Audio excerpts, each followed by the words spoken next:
Lovely viewer, आप सभी का मेरे यूट्यूब चैनल पूजा स्टोरी कॉर्नर में स्वागत है।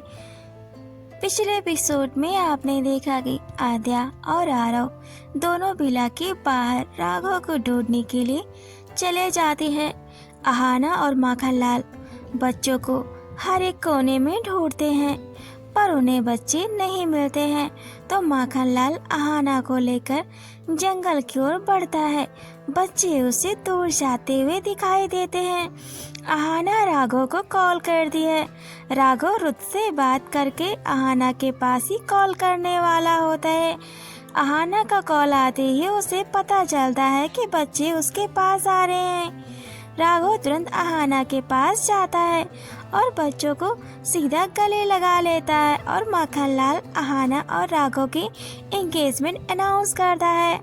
कहानी में आगे बढ़ने से पहले एक जरूरी सूचना, अगर आप मेरे वीडियो पर पहली बार आए हैं तो मेरे इस यूट्यूब चैनल को सब्सक्राइब करें, लाइक कमेंट शेयर भी करें।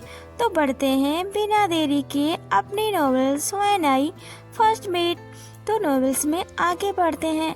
अहाना और राघव एक दूसरे को देखे जा रहे होते हैं, बहुत ज़्यादा प्यार भरी नजरों से। अहाना की आंखों में खुशी के आंसू आ जाते हैं, पर उन्हें क्या पता कि रुत को उनके बारे में बस थोड़ा सा ही पता चला है। अगर उसको पता चला कि राघव के साथ अहाना की सगाई होने जा रही है कुछ ही दिनों में, तो क्या होगा। रुत अहाना और बच्चों को राघव के लिए कभी नहीं छोड़ेगा। वह अहाना से अभी भी प्यार करता है। वह बस रजनी से सगाई का नाटक कर रहा है ताकि वह रजनी की माँ की नज़रों से छिपकर अहाना का पता लगा सके। रुत एक इमोशनललेस इंसान है। उसे लोगों की फीलिंग से कोई फर्क नहीं पड़ता है। उसे बस किसी को पाना ही सब कुछ होता है। अहाना अपनी कार में माखनलाल के साथ ही जाती है। बच्चे राघव के कार में ही बैठे होते हैं। माखनलाल रास्ते में अहाना से बोलता है, बेटा तुम रुत की चिंता मत करना, रुत को मैं मना लूँगा। आज बच्चों ने जो भी किया मैं अंदर से टूट गया। मुझे लगा कि मैंने बच्चों को खो दिया। बच्चे राघव से बहुत ज़्यादा प्यार करते हैं।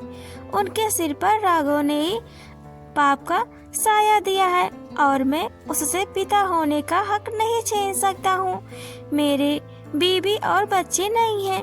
मुझे दूसरों की तकलीफ समझ में नहीं आती है, पर जब मैं छोटा सा था तब मेरी माँ जब मुझसे दूर जा रही थी तो मुझे बहुत ज़्यादा तकलीफ हुई थी।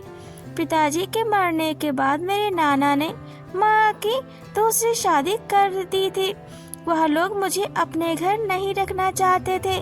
नाना के मरने के बाद मैं सड़क पर भिखारियों के साथ भीख मांगने लगा।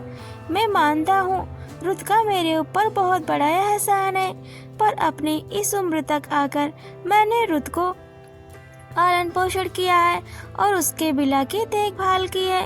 तो रुत साहब से उम्मीद तो कर ही सकता हूँ कि वह तुम्हें तुम्हारी जिंदगी खुशी से राघव के साथ जीने दे। अहाना इतना सुनते ही अहाना की आंखों में आंसू आ जाते हैं और माखनलाल से बोलती है, अंकल आपको ऐसा करने की कोई जरूरत नहीं है क्योंकि रुत अभी कभी नहीं आएगा। माखनलाल शांत हो जाता है और मन में सोचने लगता है, कहीं ऐसा तो नहीं है कि मैं जल्दबाजी कर रहा हूँ। रुत एक बेकाबू इंसान है। अगर उसने मुझे कोई गलत कदम उठा लिया और अहाना और राघव के साथ कुछ गलत किया तो वह सोच ही रहा था। तभी उसके मोबाइल रिंग करती है और रजनी की माँ कॉल पर होती है। माखनलाल कॉल पिकअप करता है। वह माखनलाल से बोलती है, आप जल्दी से कमल के फूलों को लेकर आएं और डेकोरेट करने में वक्त लगेगा। आज ही सगाई का दिन है और आप आए ही नहीं। माखनलाल भूल गया होता है इस समय में क्योंकि बच्चे नहीं मिल रहे थे। माखनलाल बच्चों के गम में भूल गया कि आज सगाई के लिए उसे फूल भी देने हैं। वह आना से बोलता है, बेटा जल्दी से फूलों को पैक भी करना है और हमें सगाई के लिए फूल भी देने जाना है। अहाना कार तेज चलाने लगती है और राघव के पीछे पीछे अपनी कार को ले जाती है। राघव की कार के पीछे लगते हुए अहाना बिला के अंदर चली जाती है और कार से उतरते ही वह कमल के फूलों को इकट्ठा करने के लिए तालाब के पास दौड़ते चली जाती है। माखनलाल तालाब के पास जाता है और वह भी अहाना के साथ मिलकर तालाब के किनारे रखे हुए सभी कमल के फूलों को इकट्ठा करने लगता है और उसे अच्छे से टोकरी में पैक करके कार में रख देता है। फूलों पैक करके माखनलाल अहाना से बोलता है, तुम मुझे अपनी कार से ले चलो, नहीं तो डेकोरेशन में देरी हो जाएगी। माखनलाल अहाना को अपनी छोटी सी डायरी में लिखे हुए एड्रेस को दिखाता है। अहाना उस एड्रेस को अच्छे से देखती है, फिर राघव को आवाज़ लगाती है कि आप बच्चों को देखिए और बच्चों को नाश्ता भी करा दीजिए। मैं अंकल के साथ अभी कहीं जा रही हूँ, बस थोड़ी देर में आ जाऊंगी। तब तक आप बच्चों के साथ रहें, उनका ध्यान रखिए।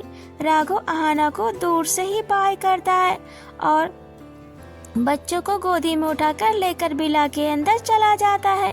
बच्चे अहाना को मुड़कर देखते भी नहीं हैं, क्योंकि अब वे राघव के साथ पा चुके हैं। उन्हें अपने पिता के आगे अहाना बिल्कुल भी नजर नहीं आती है। अहाना बच्चों का ऐसा प्यार राघव के लिए देखकर मुस्कुरा देती है और माखनलाल से बोलती है, अंकल अब चलें। माखनलाल और अहाना दोनों रुत की सगाई के डेकोरेशन के लिए निकल लेते हैं। कुछ ही समय में वह रुत के घर के बाहर पहुंच जाती है। अहाना कार से नीचे उतरती है और कुछ लोगों को बुलाती है और उनसे बोलती है कि उनकी हेल्प करें फूलों को अंदर ले जाने के लिए। तो रजनी की माँ बाहर आती है और लोगों से कहती है कि फूलों को अंदर लेकर जाएं। अहाना भी एक फूलों की टोकरी उठा लेती है। माखनलाल भी फूलों की टोकरी उठाकर लेकर जा रहा होता है। अहाना जैसे ही रुत के घर में कदम रखती है, उसे एक अजीब सी बेचैनी महसूस होती है। उसे समझ में नहीं आ रहा होता है कि आखिर उसे क्या हो गया। वह नजरें चारों तरफ दौड़ा रही होती है। उसकी नजरें एक जगह पर रुक जाती है तो वह देखती है कि एक लंबा चौड़ा आदमी एक दूसरे आदमी से बातें कर रहा होता है। दूसरा आदमी देखने में बॉडीगार्ड लग रहा होता है। वह शेखर होता है जिससे रुत बात कर रहा होता है। अहाना उस आदमी को देखकर बेचैन होने लगती है और उसके दिल की धड़कन तेज होने लगती है। उसके पसीने छूटने लगते हैं क्योंकि वह पीछे से दिखने में बिल्कुल रुत सिंह जैसा दिखाई देता है। उसकी बड़ी बड़ी दाढ़ियां अहाना देखती है और उसे महसूस होता है कि यही वह आदमी है जो उस दिन उसके साथ कार में। फिर वह सोचती है, पर यह पीछे से देखने में बिल्कुल रुत सिंह जैसा क्यों दिखाई दे रहा है।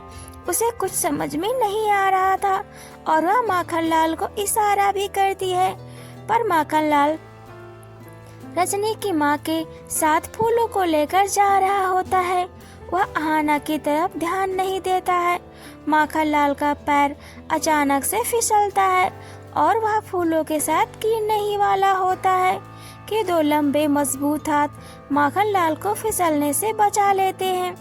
जब माखनलाल अपना झुका हुआ सिर उठाता है तो वह चौंक कर पीछे हो जाता है। वह कुछ बोलने ही वाला होता है, पर वह कुछ नहीं बोल पा रहा होता है क्योंकि वह पहचान चुका होता है कि वह आदमी रुद ही है। माखनलाल उस आदमी को धन्यवाद बोलकर फूलों को उठाकर लेकर जाने लगता है। वह आदमी जाते हुए माखनलाल को देखकर बोलता है, रुकिए, मुझे लगता है कि मैंने आपको पहले भी देखा है।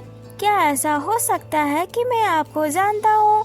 उसकी आवाज़ सुनकर माखनलाल कंफर्म हो जाता है कि यह रुद ही है। उसका दिल जोरों से धड़कने लगता है। वह खुद को रुद से छिपाने की कोशिश करता है और माखनलाल बोलता है, नहीं नहीं साहब, आप और हम दोनों एक दूसरे को पहली बार मिल रहे हैं। मैं तो आपको जानता भी नहीं हूँ। रजनी की माँ तुरंत उनके पास आती है और बोलती है माखनलाल से कि आप जिससे बात कर रहे हैं वही मेरे होने वाला दामाद है। अर्जुन माखनलाल रजनी की माँ का चेहरा देखने लगता है और सांस घुट लेता है और बोलता है अच्छा है आपका दामाद। इतना बोलकर माखनलाल सिर झुकाते हुए टोकरी को सगाई के स्टेज पर लेकर जाता है। रुद उसे दूर तक देखता रहता है।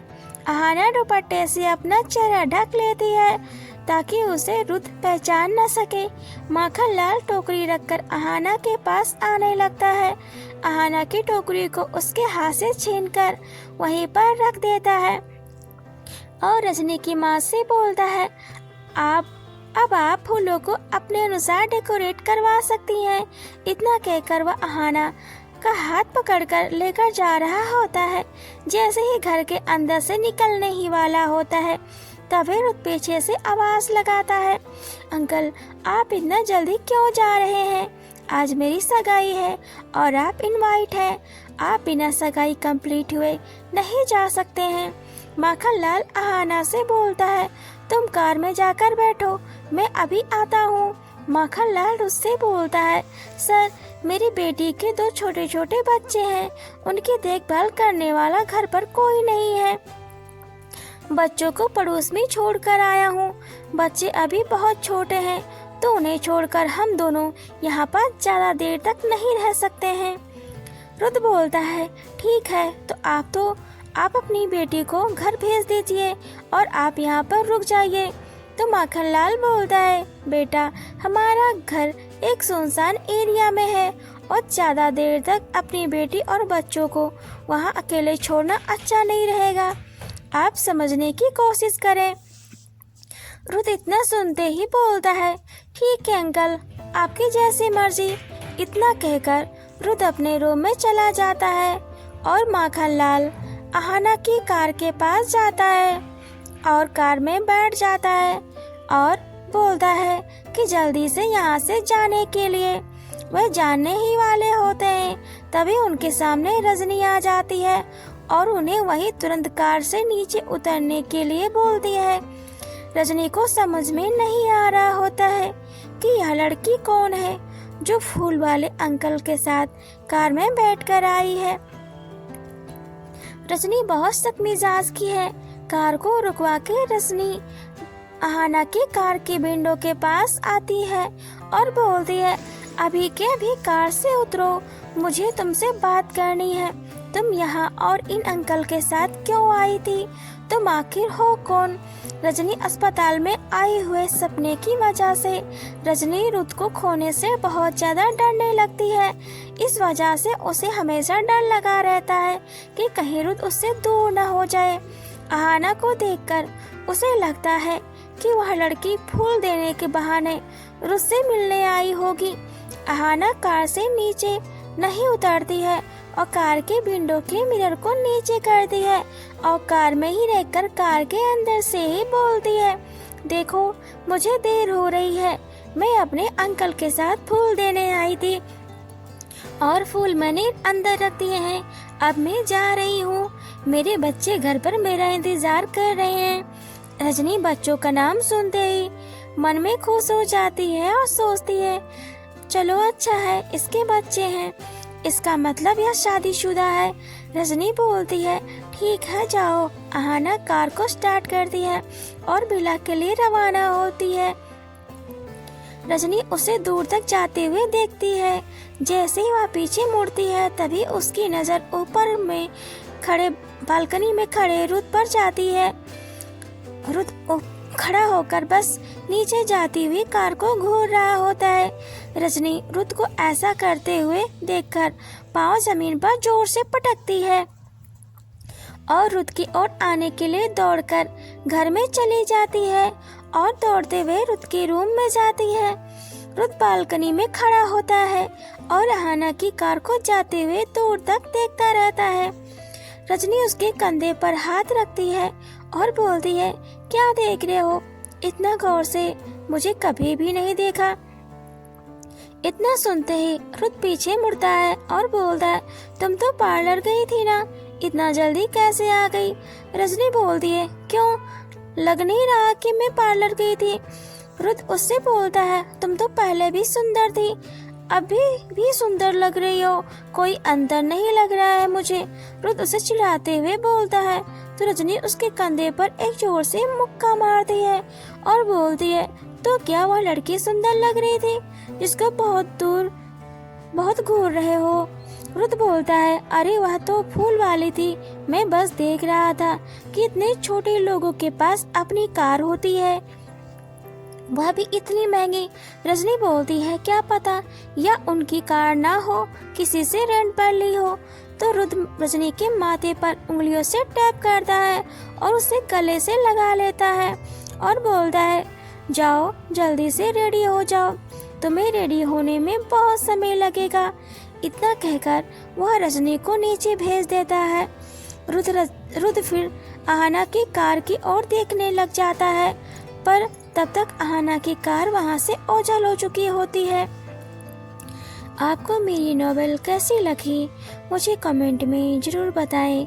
आगे नॉवेल में हम देखेंगे कि क्या रुद्र आहना की सगाई को रोक पाएगा। उसे जब पता चलेगा तब वह क्या करेगा कि आहना राघव के साथ सगाई करने वाली है। रुद्र क्या करेगा, क्या वह माखनलाल को माफ करेगा या नहीं, तो देखते हैं नेक्स्ट एपिसोड में। तो बने रहें पूजा's स्टोरी कॉर्नर में। Thanks for watching and keep supporting.